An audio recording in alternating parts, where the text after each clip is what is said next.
Hello बच्चों, कैसे हैं आप। स्वागत है आप सभी का। बच्चों, आज हमें स्टार्ट करना है हमारा नया chapter that we called as breathing and exchange of gases.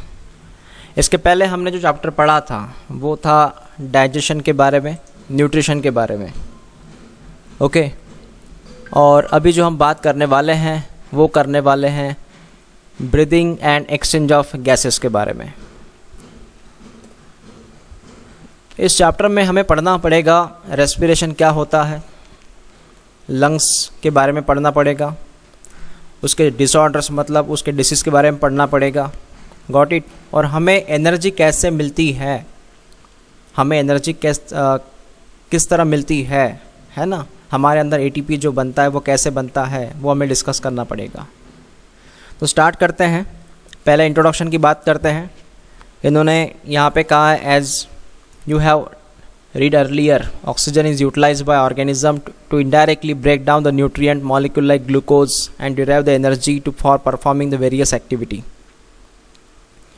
यहाँ पे इनका ये कहना है कि इसके पहले हमने पढ़ा है कि ऑक्सीजन का हमने यूज़ किया है, मतलब ऑर्गेनिज्म ऑक्सीजन का यूज़ करता है क्योंकि वो इनडायरेक्टली, ऑक्सीजन क्या करता है, इनडायरेक्टली ग्लूकोज को ब्रेक करता है और एनर्जी हमें प्रोवाइड करता है। एक्चुअली बच्चों, हम जो खाना खाते हैं, फूड जो हम खाते हैं वो अल्टीमेटली ब्रेक डाउन होता है सबसे लास्ट। आपको पता है हमने इसके पहले जो चैप्टर पढ़ा है उसमें वही पढ़ा है ना कि ग्लूकोज कैसे बना। तो वो जो ग्लूकोज इंटेस्टाइन में बना है उसका एब्जॉर्प्शन होगा, फिर वो ग्लूकोज का एब्जॉर्प्शन होने के बाद वो जाएगा ब्लड में, ब्लड से वो जाएगा सेल में। आखिरकार जो ग्लूकोज है वो कहाँ जाएगा, सेल में जाएगा। फिर सेल में जाने के बाद ग्लूकोज सेल में ब्रेक होगा और उससे हमें क्या मिलेगी, एनर्जी मिलेगी। और उनके लिए इनडायरेक्टली लगता है ऑक्सीजन, इसलिए उन्होंने कहा इनडायरेक्टली हमें ऑक्सीजन की रिक्वायरमेंट है। Carbon dioxide which is harmful also release during above catabolic reaction. Catabolic का मतलब होता है बच्चों ब्रेक डाउन। कैटाबोलिक का मतलब क्या है, ब्रेक डाउन। तो सिंपल हमें यहाँ पे पढ़ना पड़ेगा व्हाट इज़ कैटाबोलिक। कैटाबोलिक का मतलब होता है द ब्रेक डाउन।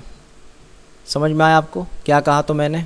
ओके, क्या होगा जब ये रिएक्शन होगी, कौन सी, ये यहाँ पे आपने एक प्रोसेस का नाम सुना होगा रेस्पिरेशन करके। यस, तो हम उन्हीं की बात करना चाहेंगे आगे। तो हमें डिस्कस करना पड़ेगा रेस्पिरेशन के बारे में। रेस्पिरेशन का मतलब यहाँ पे है कि फूड को ब्रेक किया जाएगा और फूड से एनर्जी मिलाई जाएगी। तो रेस्पिरेशन कौन सी प्रक्रिया है, कैटाबोलिक प्रक्रिया है, कैटाबोलिक रिएक्शंस है। और इस प्रक्रिया में ऑक्सीजन जो होता है वो यूज़ होता है और कार्बन डाइऑक्साइड जो है वो रिलीज़ होता है, वो बाहर निकलता है। Got it. यस, क्योंकि वो हार्मफुल है तो उसको बाहर रिलीज़ करना पड़ेगा। तो हमने ऑक्सीजन का यूज़ किया, कार्बन डाइऑक्साइड को बाहर रिलीज़ किया। ओके, जब ये प्रक्रिया होती है तो कार्बन डाइऑक्साइड अल्टीमेटली बाहर निकल जाता है।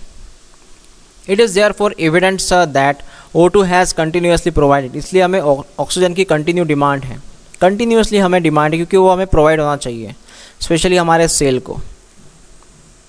तो हमारे सेल में कंटिन्यू कौन जा रहा है, ऑक्सीजन। और CO2 जो प्रोड्यूस हो रहा है हमारे सेल के अंदर, ओके, वो रिलीज़ हो रहा है। तो मान लीजिए ये सेल है और इस सेल के अंदर ऑक्सीजन जो है वो यूज़ हो रहा है।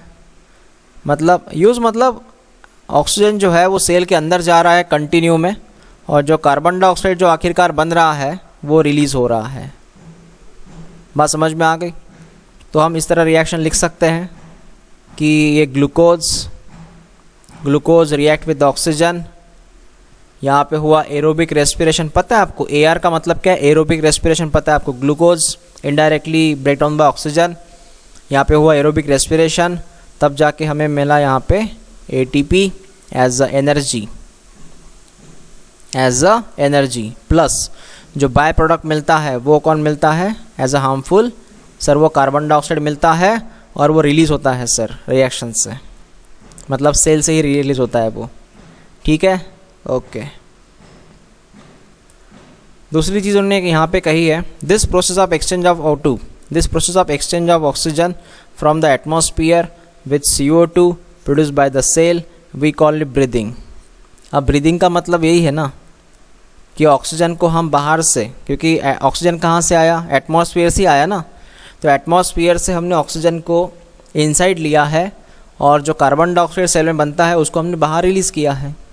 तो ब्रीदिंग का मतलब क्या हुआ, ब्रीदिंग का मतलब है intake of oxygen and release of CO2 is called as a breathing.